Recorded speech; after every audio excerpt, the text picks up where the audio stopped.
Okay, thank you everyone for joining us this morning. We are going to just provide a brief overview of our renewable heating and cooling plan. We'll get started with Grace Rink, the Executive Director and Chief Sustainability Officer for City and County of Denver's Climate Action, Sustainability, and Resiliency Office. Great, thank you, Winna. Just want to make sure, am I actually showing on people's screens right now? Yes, you are. Okay, great. Well, thank you and good morning, everyone. I'm Grace Rink. I'm the Executive Director of the Office of Climate Action, Sustainability, and Resiliency, and the Chief Climate Officer for the City and County of Denver. When we first planned the date to issue this new renewable heating and cooling plan, we did not know that Denver and the rest of Colorado would be experiencing record high temperatures, including the state's first ever extreme heat warning. So right now in this city, 30% of homes do not have air conditioning. And most of our low-income residents do not have a source of cool air in their homes. The transition that we're proposing today will take time, but as our existing furnaces and water heaters fail and need to be replaced, if we replace them with electric air source heat pumps, then all of our homes and small businesses will be able to have cooling without exacerbating climate change. Now, in a moment, I'll hand it off to my colleagues and our external partners to hear about the details and technical aspects of this plan. But I want to note up front that this plan does not propose a ban on natural gas. In fact, this plan acknowledges that the electrical heat pump technology available today is not suitable for every building type. And for those unique needs, gas systems will remain for the foreseeable future. But the good news is that today's technology does work for most building types with little to no cost difference and definitely no difference in performance that would be noticed by consumers. I also want to note that a new scientific report from the United Nations clearly documents that reducing the amount of methane in our atmosphere today will result in noticeable improvements to the planet's climate in this decade. The plan we're presenting this morning does not call for early retirement of equipment that is working right now, but knowing that all furnaces and water heaters have to be replaced at some point, it's imperative that we begin this process today. We want our residents who are the most burdened by climate change impacts to benefit from these improvements as soon as possible.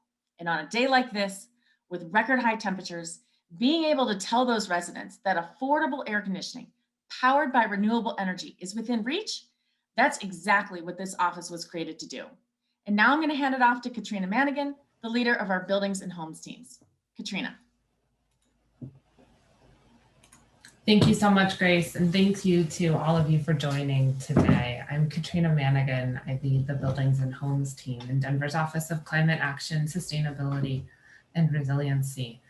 I'm going to tell you a little bit about why we created this plan. As heat waves like the one we're experiencing now become the new normal, Denverites need air conditioning. It's something they simply didn't need back when most homes were built.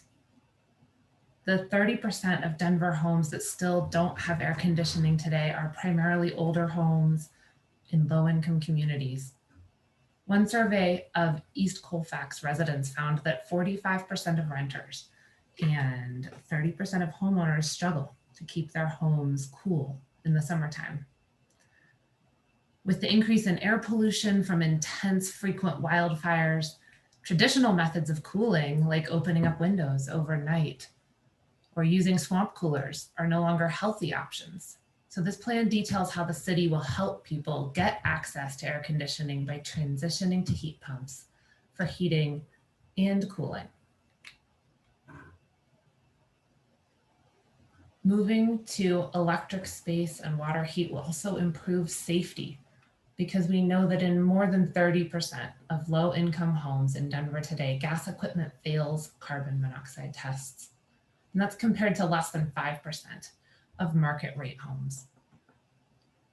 Those numbers are even worse possibly, because according to the Urban Land Conservancy and their work with the Colorado Energy Office and Energy Resource Center, 42% of homes that they served revealed elevated carbon monoxide levels produced by the gas combustion appliances.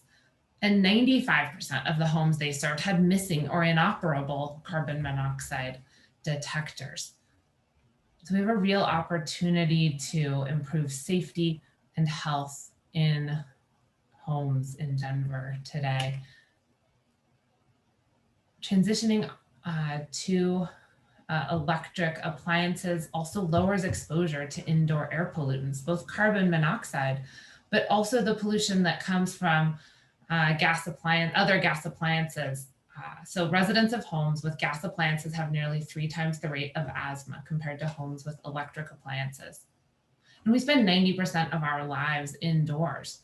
So this is really significant, especially for children in homes with gas appliances. And as Grace mentioned, this also has a really high impact climate benefit because our grid is transitioning to zero emissions over time, and methane, which is the primary component of natural gas and is released when we use gas, it causes 80 times the amount of climate change as standard carbon dioxide emissions. And so we'll see real climate benefits quickly when we transition to renewable heating and cooling as the grid moves to 100% renewable power. Okay, with that, I'd like to introduce Jan Kelleher, who wrote the report and leads our building electrification work. Good morning, everyone. Like Katrina said, my name is Jan Kelleher. Really excited to present the details of our plan to you. But first, a quick technology overview. In Denver, 90% of gas emissions come from space and water heating. So only 3% comes from gas clothes dryers, pool heaters, gas fireplaces, and gas stoves. Therefore, this plan is really focused on understanding the 2 primary drivers of gas emissions in Denver, and that is space and water heating only. We know we can make a big climate and emissions impact by focusing on these 2 end uses alone. So how do we reduce emissions in space and water heating in Denver?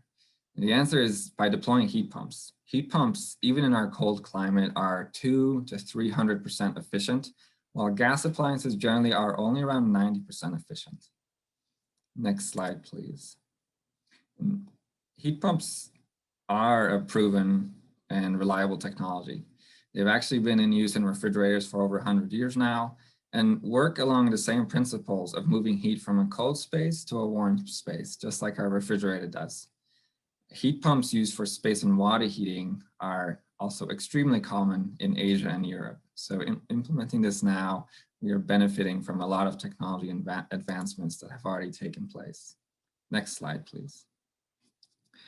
What our economic analysis found is that through renewable heating and cooling, we can have better outcomes for the same cost. So when a furnace, air conditioning compressor, or hot water heater fails, most homes and buildings can replace it with an electric equivalent with a similar cost for both installation and operation as they would pay with a new gas system. Heat pumps will have a lower monthly bill than a traditional air conditioning system because they are so much more efficient, keeping homes comfortable during heat waves and grid stress events. The plan details how the city will provide incentives to help ensure under-resourced communities see the benefits of the transition to renewable heating and cooling first. And the details of our economic analysis is that under existing electric and gas rates, we found that 66% of homes, 69% of multifamily units, and 49% of commercial buildings in Denver can be electrified when existing systems reach their end of life, while keeping construction costs and annual utility bills within 10% of gas equipment. At the end of the day, renewable heating and cooling also helps move Denver's buildings and homes towards stable long-term utility costs. Next slide, please. Our analysis and plan also included looking at the grid impacts of building electrification. And what we found is that Denver's electric system is already built to withstand high air conditioning load during the summer. Therefore, winter heating needs can easily shift to renewable electricity without significant infrastructure build out needed. Next slide. And what is in the actual plan? First, we map out how we engage the community through phone calls with low and medium income residents, a variety of stakeholder groups, all in all engaging over 300 stakeholders in the development of this plan. Next, we covered the case for renewable heating and cooling, such as increased access to cooling, improved indoor air quality, improved safety, as well as the opportunity for electrification to advance equity in Denver. Then we move on to the analysis of our grid, which included working with Xcel Energy to understand system impacts of building electrification in Denver. Next, our conversion plan for major space and water heating system types in Denver documents the economic analysis conducted to understand both capital costs and operating cost impacts associated with renewable heating and cooling. And finally, the plan covers 21 solutions that Denver can prioritize to successfully implement renewable heating and cooling, including communications, programs, policies, and incentives. And next slide. And with that, we have a number of partners who will cover the impact of this plan on their work. First up, next slide, please, is Mike Henshin, principal at RMI.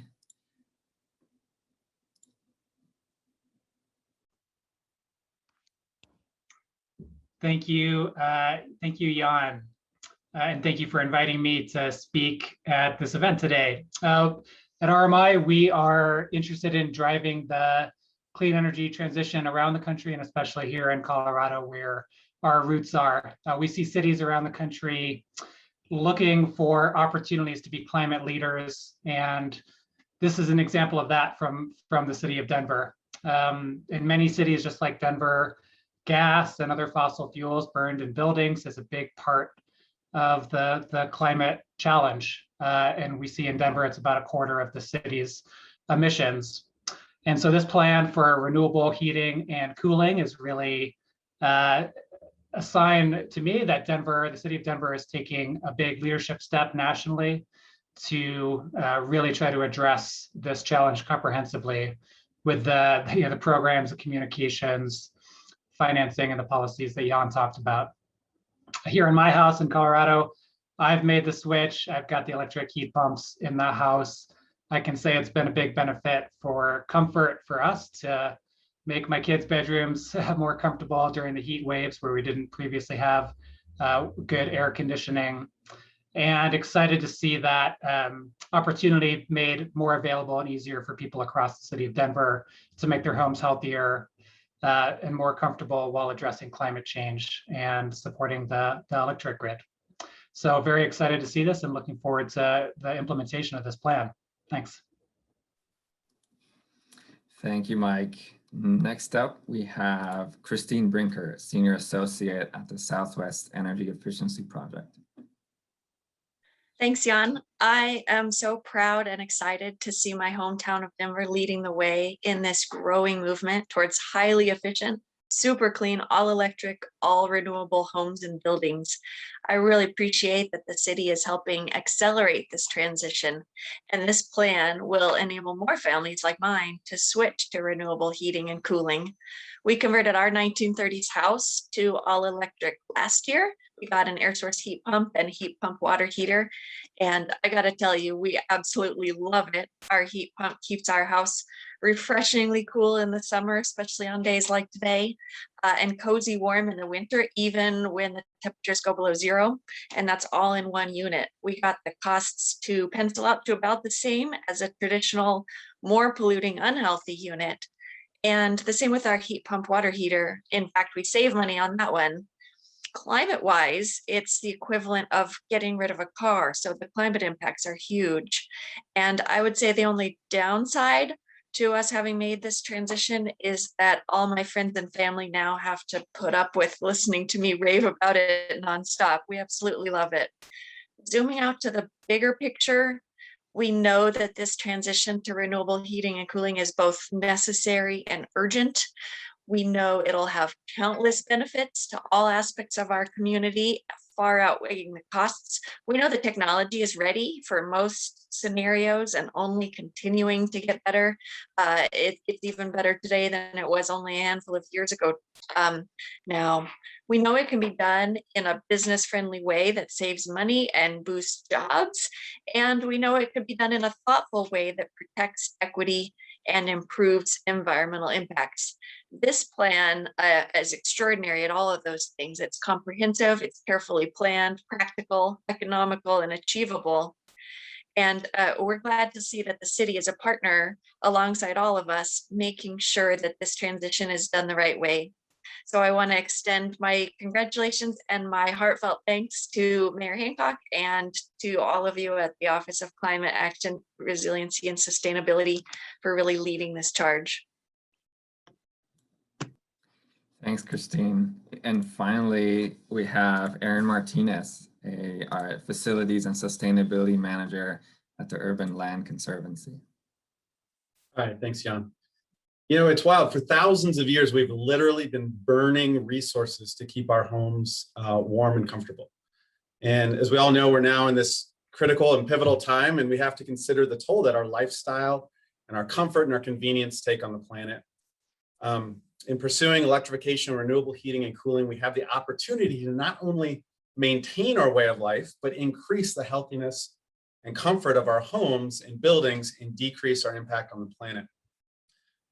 With the Urban Land Conservancy, we've really tried to make the choice to think differently, not just in our new development projects, like a project that we have just completed, or that with partners we've just completed in the Santa Fe Arts District. It's called Latella. It's 92 permanently affordable for sale condos that are all heated and cooled with high efficiency heat pumps. Also, there's 3-bedroom units there for sale for under $200K. So that in itself is, I think, a news story. But also, not only in those new developments, but also in vintage community assets like the Oxford Vista campus in Aurora, Colorado, where we took a 75,000 square foot school building that was built in the late 1960s and really pushed to implement a net zero electric program there by putting 450 kilowatts of on-site solar and a ground source VRV heat pump system for heating and cooling the building. And in this old school building, if it can be done there, it can be done almost anywhere. So, you know, continuing to burn natural gas to heat homes and buildings, it also prevents many risks to health and safety, especially in low-income homes. In some of the organizations that I've worked with in the past that serve low-income homes with energy efficiency services, like Katrina said earlier, 42% have shown to have elevated levels of carbon monoxide in their home. And on top of that, almost all of them, 95%, did not have adequate carbon monoxide alarms. And this is one of the great things about this plan. The city, along with hundreds of stakeholders, is working diligently to avoid unintended consequences and ensuring that vulnerable and underserved and historically oppressed communities are not only not left behind, but will be some of the first to see the health, comfort, and quality of life benefits that these technological advancements are going to offer. You know, these are big steps, but this is clearly where we need to be headed as a group in the immediate future. So thank you for my time to share, and I'll hand it back to Jan. Thank you so much, Erin. Now I'll actually hand it back to Winna for Q&A. Thank you. So if you do have a question, please don't be shy. Drop it in the chat. Tell me who you are, who you're with, and we'll take those in order.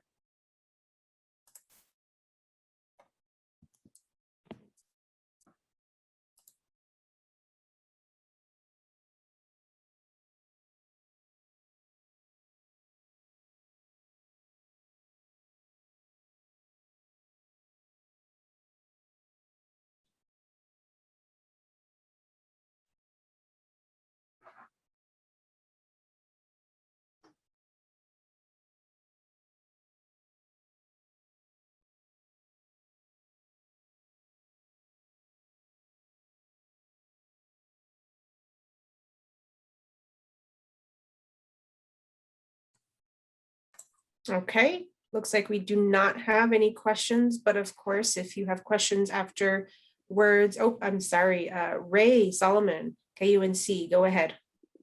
Hi, yeah, hope I'm unmuted. Yeah, I was hoping you could talk a little bit more about the details of the plan in terms of, you know, incentives for transitioning to electric. Like, how is this going to happen?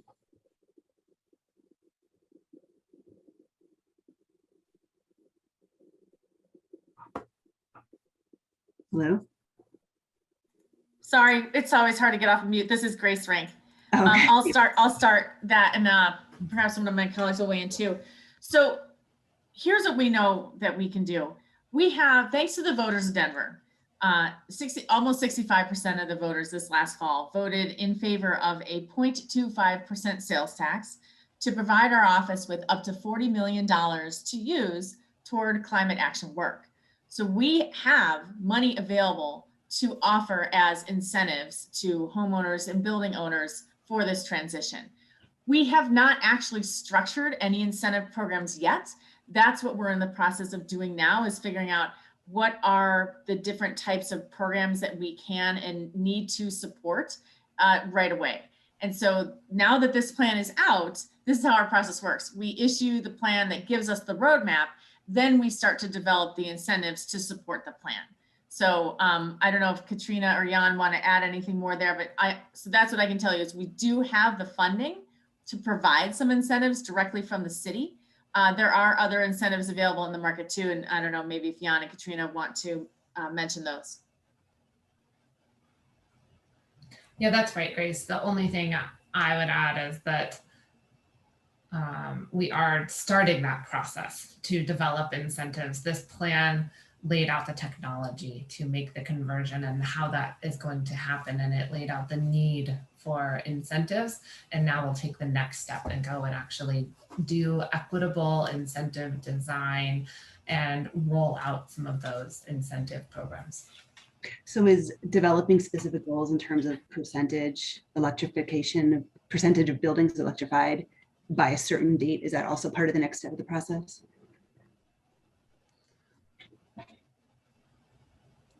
This is Grace. Katrina, do you recall off the top of your head the goals that are set or that are recommended by our Climate Action Task Force? I mentioned that because our office is in the process of evaluating our existing climate plan, which is the 80 by 50 plan, which calls for a reduction in greenhouse gas emissions of 80% by 2050. But in 2020, we convened a Climate Action Task Force to take a look at all of the city's plans and recommend what the city needs to do to bring our plans into alignment with the current climate science. And the Climate Action Task Force has actually recommended an overall goal of reducing our emissions 100% by 2040. And within that, they do have recommendations on emissions reductions in different categories of buildings, so commercial buildings and homes as well, by other set dates. And again, I'm afraid I don't have those off the top of my head, but Katrina and Jan, if you want to comment on those. And what I can tell you is we're working on those goals. So I think you can anticipate seeing updates from us within the next year.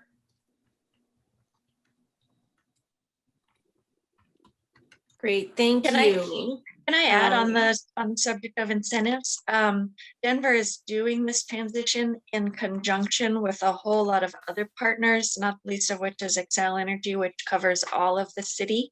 And Xcel is also ramping up substantially their rebates and incentives this year and in the coming year. They're also ramping up their contractor trainings to make sure that we have a robust and qualified workforce to implement this transition. And in fact, they'll be meeting new goals and new targets in the coming years to help with this transition, because they're recognizing the importance and the urgency of it. And incentives for regular homeowners and businesses are part of it. Incentives for low-income households are also a part of that. So that'll help the picture and help the economics of the transition. Thank you. Great, thanks. Alan Best with Big Pivots. Go ahead, Alan. Christine, you just mentioned the workforce aspect. Could you talk about that more? Where are we with having the workforce necessary to implement this vision? And what needs to be done yet?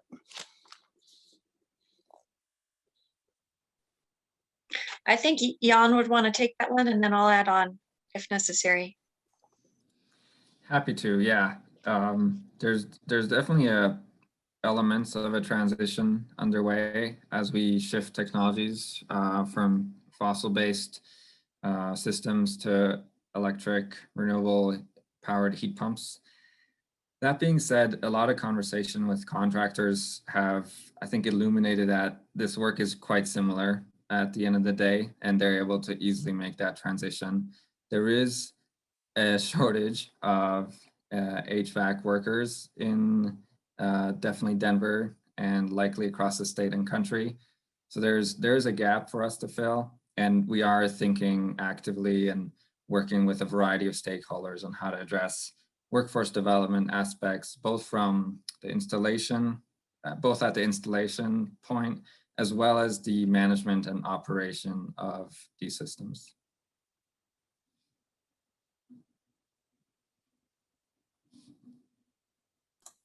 Okay, and I think that's it for our questions. Of course, if you do have any follow-up questions, feel free to reach out to me. I'm at winna.mclaren@denvergov.org. And you can also call or text 720-347-3333. Thank you again for joining us today.